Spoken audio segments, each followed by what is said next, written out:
Hi, I'm Susan Ashbrook with Equine VIP. We cover all different riding disciplines, interesting horses, and of course, celebrities and equine VIPs. Because if it's about horses, we cover it.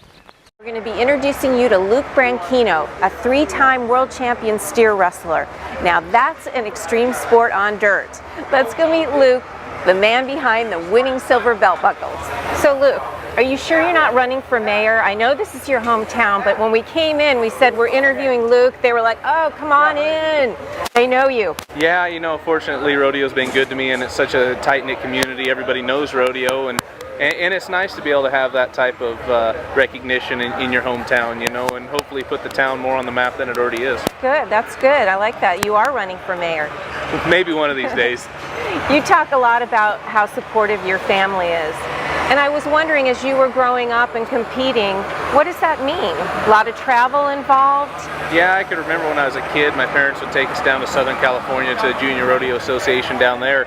But it was something that they never forced upon us, you know. They gave us horses if we wanted to rodeo, and they gave us the opportunity, you know. They said if you wanted to play baseball, go play baseball. Football, go play football. You know, fortunately, both my brothers and I, we picked rodeo, and they did their best to support us as much as they could. They put lights up in the arena, so when we did get home from baseball practice, we go turn the lights on and practice, and then head to bed after some homework, you know. And I can't even remember how many steers my dad hazed for me in the practice pen, you know. And it's amazing to have that much family support, not just through junior rodeo, high school rodeo, college rodeo, but even in the professional ranks. It looks like you're passing it on to your son. He's here with you at the rodeo watching, picking up a few tips maybe? Yeah, he already knows more about bull riding and bronc riding than I do, he thinks. He wants to ride sheep here before too long and get into it, you know. And I'm going to do what my parents did. If he wants to rodeo, I'll give him the opportunity, but I'm not going to force it on him. Now you were in 2000 the Rookie of the Year. Did you go, okay, I've made it now, that's great, I can't get any better than that, or did you have your sights set on bigger things? I had my sights set on bigger things, but you know, that whole year I made the mistake of just wanting to win the Rookie of the Year. I think if I'd have set my goals higher, I might have had a chance to make the NFR, and I wound up 16th hole, you know, one spot out and $1,300 shy. I think if I would have set my goals higher, it might have been a possibility to make the finals, and that's what I tell everybody that wants to go for Rookie of the Year. I said, if you're going to go out there and rodeo all year long to try to win the Rookie Year, you might as well try to make the NFR, because that's what everybody else out there is trying to do. That's right. When I was studying you before this interview, I was really surprised to hear you say that you study the steer. You know, I mean, I was thinking, well, that's like football, or, you know, it really is a science for you. Yeah, there's a few rodeos we go to where the steers are totally fresh. We don't know anything about them. For example, this rodeo, these steers went to Hayward, California 2 weeks ago. So we'll see who ran them at Hayward and try to get the best information we could on them, and try to know what the steer's going to do before we have to run him and set up a game plan. People say about Luke is so consistent. What does that mean? Does that mean a lot of practice, or?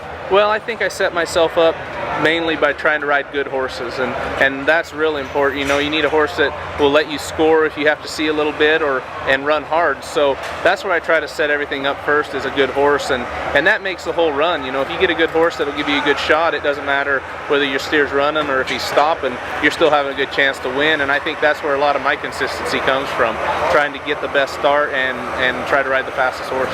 I'm so glad you brought up your horse, because I was curious, what are you riding now? Do you have a backup horse? What does it take to be Luke's horse?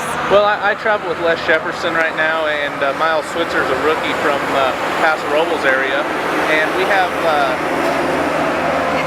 we have three good horses. I have my horse Spider-Man, which Miles been winning good on. Les has his old horse Dylan, which was rode at the NFR by Rod Lyman and Dean Gorsuch, and then Les has a young horse we call Rocket, and all three of them are great horses. Right now my confidence is in Les's horse Dylan.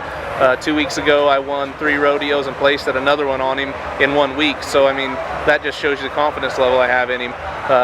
Les is going to leave tonight after he's done, and I'm going to ride my horse Spider-Man tomorrow in the perf. I noticed your son's boots, and we'll get a little shot of those. They're Spider-Man boots. Is there a tie-in there? Or? Oh, he loves Spider-Man even before I had the horse called Spider-Man. But yeah, he's a Spider-Man fanatic. Now, I think most people would be surprised to learn that you're diabetic. Here you're a professional athlete dealing with diabetes. How does that work for you? You know, it's tough. When I first got diagnosed with diabetes, I was 18. I was in college and I thought, oh, my life's over. I'm not going to be able to do what I love to do, and that was rodeo.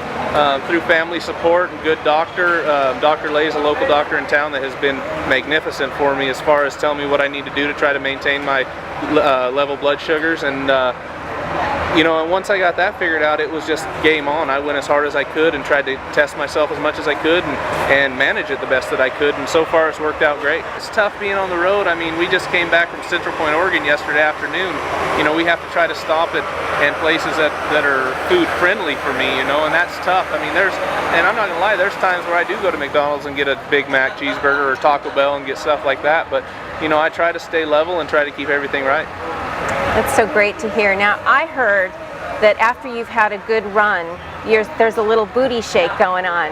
What's that about? Yeah, that started in 04 by the announcers in Omaha, and unfortunately for me it took off, but I guess if I do it, it means I'm winning something, so that's always a good sign. I think so too. Well, I hope we get to see that this weekend. Me too. Thank you so much, Luke, for your time. You bet, thank you. Thank you for watching. Join us next time for another episode of Equine VIP.